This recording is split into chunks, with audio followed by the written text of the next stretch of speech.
Hola. Pues vamos con la mesa.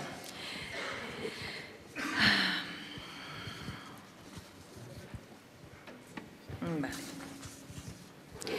Teresa Aranguren, como periodista y corresponsal, ha cubierto la información de la invasión de Israel sobre el Líbano y también la guerra de Irak e Irán. Corresponsal para Telecinco durante 15 años en Oriente Medio. Perdona, para Telecinco no. No, fue para Telemadrid. Telemadrid durante 15 años en Oriente Medio, cubriendo la guerra del Golfo y la guerra de los Balcanes. Ha escrito, entre otros libros, 2 libros sobre Palestina, El hilo de la memoria y Olivo roto, escenas de la ocupación. Muchísimas gracias por estar aquí. Adelante. Sí, gracias. Bueno, gracias a todos por estar aquí. Tenéis con las dificultades técnicas y voy a intentar ser breve porque somos muchos en la mesa y bueno, y hay gente que viene de allí que tiene cosas más en vivo que contar. Voy a transmitiros algunas ideas de las que estoy bastante convencida, y la primera es que esto que ha ocurrido, esta carnicería a la que hemos asistido a través de la televisión en Gaza, no es la primera vez que ocurre, pero no es la primera vez que ocurre no solo en Gaza. Y esto hay que tenerlo presente. Hay algo que a la propaganda israelí, que es la propaganda sionista, le va muy mal, que es el recuerdo de los hechos o el hablar de los hechos. Por eso casi siempre termina enfrentándose con periodistas como Yolanda, que van a los lugares donde ocurren las cosas, que intentan contar lo que está ocurriendo. Nunca podemos contar todo lo que está ocurriendo porque siempre hay aspectos de la realidad que se nos escapan. Pero la misión de un periodista es intentar hacer todo lo posible por transmitir lo que está ocurriendo. Bien, a la propaganda israelí le va muy mal que se cuente no solo lo que está ocurriendo, sino lo que ocurrió desde el comienzo. Hoy mismo acabo de escribir un artículo para La Marea y aprovecho pues para recomendar La Marea, la revista La Marea, al público que está aquí, porque es un tipo de periodismo que hay que ayudar a que esté ahí, y en el que mantengo lo que es una convicción, que no es esta carnicería de Gaza, no es algo excepcional, no es algo que se salga de un patrón, por desgracia, muchas veces repetido. Yo hago un paralelismo entre lo que ocurrió, lo que fue la invasión del Líbano de 1982, hasta el momento la operación más sangrienta que ha llevado a cabo Israel, la ofensiva más sangrienta, 15.000 muertos, más de 30.000 heridos, el final de Sabra y Shatila. Entonces no existía Hamás. El problema en Oriente Próximo no es Hamás. El problema es Israel.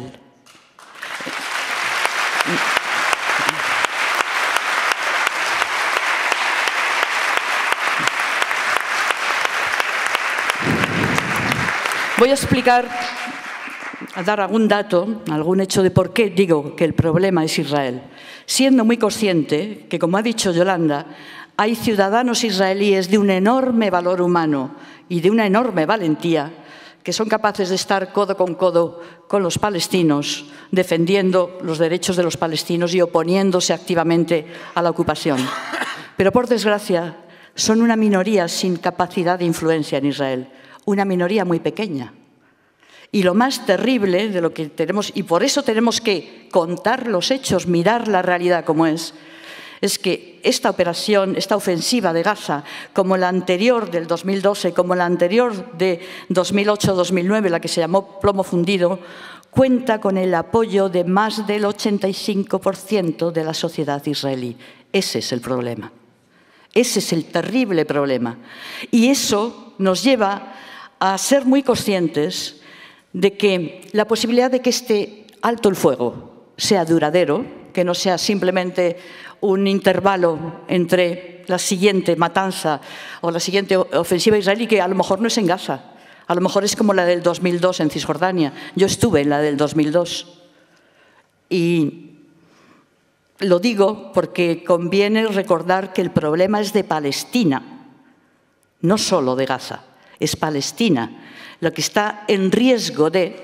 A veces En las estrategias de propaganda hay un modo muy eficaz de callar voces, que es la acusación de antisemitismo y el recuerdo del horror del exterminio de los judíos europeos por los nazis o del intento de exterminio.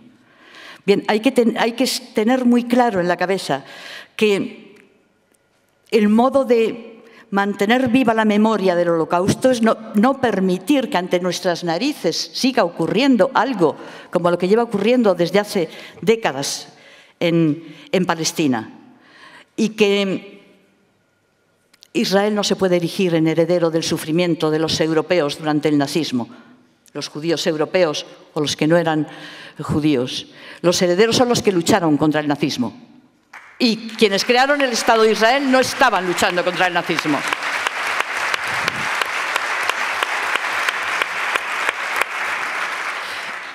Y bien, que me parece que ya, no sé si llevo ya los 5 minutos que me había propuesto. Solo recordar que sí hay una posibilidad de lograr una solución no sangrienta, porque hay que tener muy claro que por la fuerza, la lucha armada, que es algo que ha estado siempre digamos, en el debate del conflicto palestino-israelí, siempre ha sido negativa para la parte palestina, por lógica, porque hay un desequilibrio inconmensurable de fuerzas. Por eso hay que reivindicar la forma dialogada, pero para conseguir la negociación, una negociación eficaz, los palestinos no se bastan, no pueden hacer nada. La negociación puede ser eficaz cuando haya presión de la comunidad internacional. Por eso el ejemplo de Sudáfrica, al que se ha referido el embajador, es importante tenerlo en mente, porque si queremos que algo de justicia se haga, de reparación de la atroz injusticia que se cometió con el pueblo palestino desde antes de 1948, pero no olvidemos que el drama palestino, empezó con una operación de limpieza étnica en el 48, y que lo que estamos asistiendo hasta ahora es una continuación de aquella operación inicial, con otras formas, de otros modos. ¿Y por qué eso puede seguir ocurriendo? Porque no hay la menor presión sobre Israel. Ya hay una ley del aprendizaje, que los que hemos estudiado pedagogía sabemos, es que uno repite aquellos comportamientos que le son favorables. Y si no pasa nada, si no se paga ningún precio, ni económico, ni diplomático, ni cultural, ni de imagen siquiera, por atrocidades como la que ha ocurrido durante todo este verano en Gaza y muchas otras, entonces se seguirán repitiendo. La responsabilidad de una paz medianamente justa y con futuro para la zona de Palestina e Israel está en manos de nosotros, de Occidente, de la comunidad internacional. Pero cuando decimos comunidad internacional, sabemos que estamos pensando sobre todo en Estados Unidos y en Unión Europea. Bien, Estados Unidos no es un mediador en esto. Estados Unidos es la parte israelí. Así que nos queda otro campo, que es el resto de eso que llamamos comunidad internacional. La capacidad que tengamos los ciudadanos de forzar a nuestros gobiernos a tomar medidas de presión efectivas y cuantificables para hacer que cambie la política israelí. Perdón, que me parece que ya me he pasado de tiempo. Ya.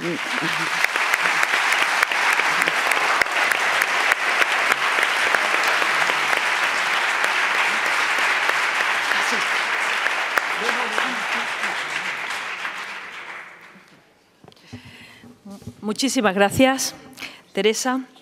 Y antes de presentar a la siguiente, que es Tania, me gustaría que Héctor Grat ocupara aquel asiento para que no se quedara libre y porque sé que tiene cosas que decir sobre el libro. Por favor.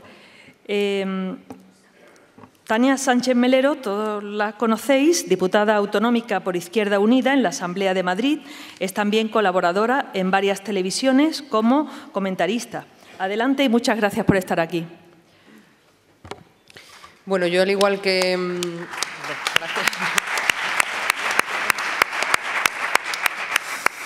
Al igual que Teresa, voy a intentar ser breve. Yo creo que somos muchos en la mesa, que ha habido problemas técnicos y, bueno, ya de por sí el inicio de del acto. Ha sido una gratísima sorpresa ver a 20 y tantos de agosto que estamos, una sala llena de respaldo al pueblo palestino, y por tanto vamos a hacer lo posible por llegar todos juntos y juntas hasta el final. Además, no es la primera vez que estoy en esta casa y sé que hay costumbre y obligación de dar la palabra al público, y por tanto no podremos comernos todo el tiempo entre la mesa.